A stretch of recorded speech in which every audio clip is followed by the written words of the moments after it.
We are talking with Takeshi Niinami of Beam Suntory, which is the third largest spirits company, but in particular, it's known for Japanese whiskey, which has been getting a lot of attention of late. Mr. Niinami, tell us a little bit about what distinguishes Japanese whiskey from Scotch, from Irish whiskey, from bourbon. I mean, what makes Japanese whiskey so singular or different? Well, two things. One, definitely water. Two, climate. And I think definitely how to manufacture is completely the same. Right. But more or less, I can say we are more detailed. Is the flavor, I mean, from the Japanese whiskeys I've tried, particularly the Suntory whiskeys, they are similar to Scotch in some respects, although maybe in some cases a little more refined. How would you describe the flavor? Almost same, but definitely nature changes. Right. And the aging changes the taste. And the Japanese weather, climate overall is completely different than that of Scotland. So nature changes and nature creates a different flavor. Right. Jim Beam is, of course, Suntory acquired it last year. How does having a bourbon brand as part of a Japanese company, a Japanese whiskey company particularly, how has that changed things? Will you learn from the bourbon people, or will they learn from you?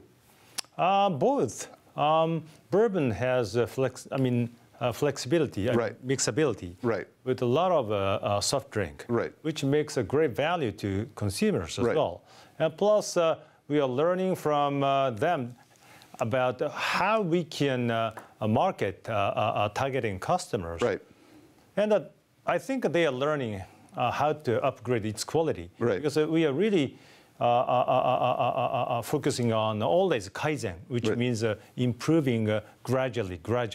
That brings lots of benefits for Beam Suntory. Right. You talked a little bit about marketing just now. Japanese whiskey has not been widely available in this country. And frankly, there probably wasn't much demand for it until recently. Are you planning to market it more aggressively in America? Yes, America is a very important market for us. That's why we acquired Beam. Right.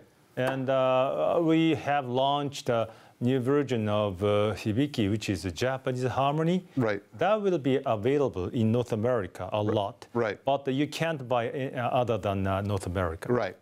So the U.S. is very important. Right. Do you think also that the way Japanese drink whiskey is a little different than the way Americans often drink whiskey? That is, they like to have what I guess they call a highball, essentially a cocktail that is a certain amount of whiskey and a lot of water.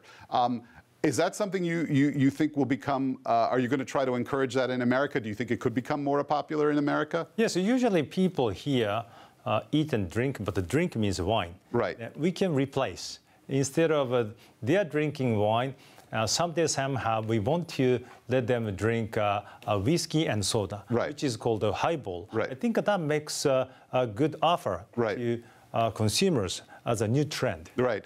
And does a highball really complement food? Does it go well with pretty much anything you could eat?